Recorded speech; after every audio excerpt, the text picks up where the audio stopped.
Hi everybody, I'm going to do my speech on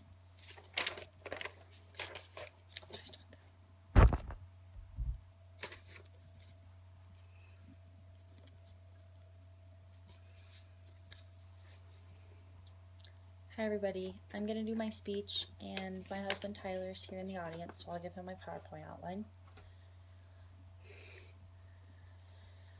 So because of a anti-vaccine belief, recently in the United States we have seen an outbreak in the measles, or of the measles. Even though people's chance of safety is higher getting a vaccine, vaccines are safe and effective, and they all go under extensive testing by doctors, scientists, and the FDA in order to get approval before being used on children. Most people with children have heard horror stories about kids getting autism or developmental disabilities from vaccines. I myself have a 23-month-old, and so anything pertaining to his well-being is important to me, and I like being informed about it. I should be telling you guys which slide I'm on. This is slide 2. Childhood vaccines are important for children to receive before attending schools because the diseases that they prevent can be serious, they transmit easily between others, and they may not be available to children who cannot receive them for medical reasons.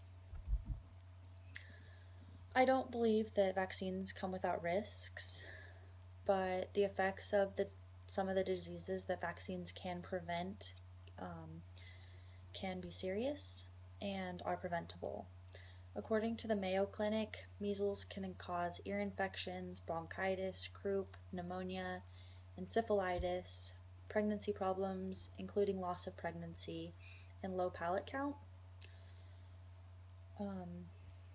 It could even result in death, and recently we've had a Disneyland breakout with 100 cases that spread within 14 states.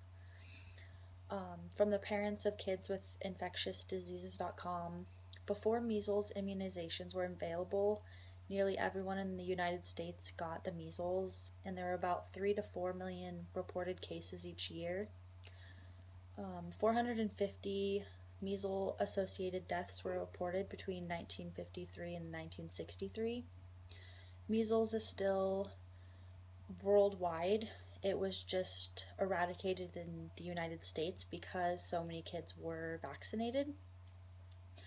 In 1995, there were 1.1 million deaths worldwide from the measles, and if vaccinations were to stop from it, 2.7 million deaths could be expected.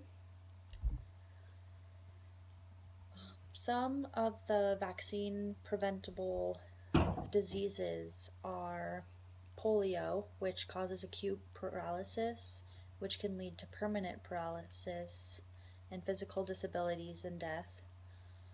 Prior to vaccinations, between 13,000 and 20,000 polio cases of paralytic or being paralyzed were reported each year in the US.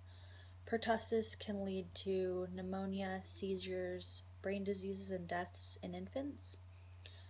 Results in prolonged coughing that lasts many weeks, causing dehydration and vomiting. For young infants, that can be super serious. An adult like me, I could handle harsh diseases, but little kids can't. The mumps was once a major cause of deafness in children, and about 1 in every cases reported. It can cause swelling of the brain, nerves, and spinal cord that lead to paralysis, seizures, and fluid in the brain. Meningococcal is also another disease that is a cause of meningitis, which is a serious infection of the covering of the brain. It can also cause a blood infection. 10 to 15% end in death. Of the survivors, 11 to 19% will lose an arm or legs, become deaf, mentally retarded, or suffer seizures and strokes.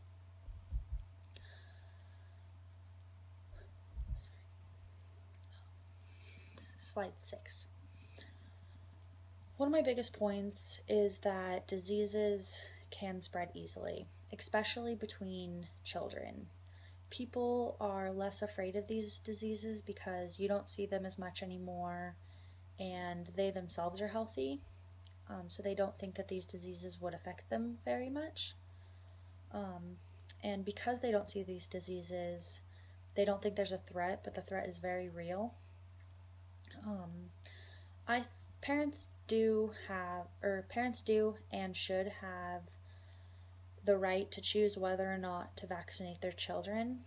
They shouldn't be allowed in a public school where the class size becomes a major risk factor, and unless medical exemption, it should be required for public schools or even a public daycare for the children to be vaccinated. Children not in public schools or daycares are generally around a lot less people because they're not in a class with 25 to 30 other children that are running around. From a article that was titled, "We thought we already eradicated measles, but thanks to ongoing anti-vaccine beliefs, it's back. What's at stake is maintaining herd immunity. The public health principle that when at least 92 to 94% of people are vaccinated, their immunity prevents contagious diseases like measles from spreading.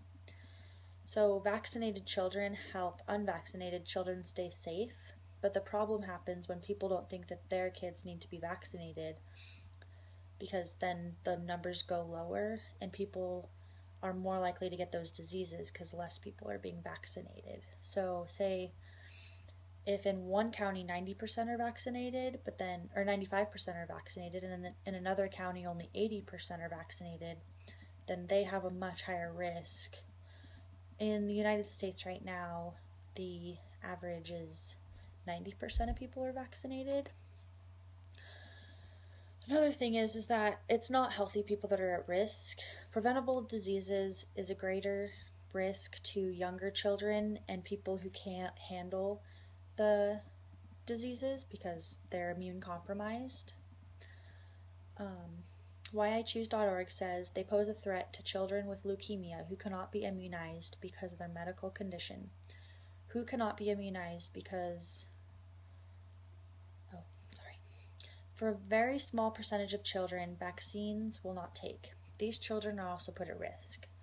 The only way we can protect them is to surround them with immunized children. Children with exemptions can spread disease to such children who are unaware that they are not protected. Recent outbreaks of pertussis mostly involve children with exemptions." Keep these things in mind if you're considering not vaccinating.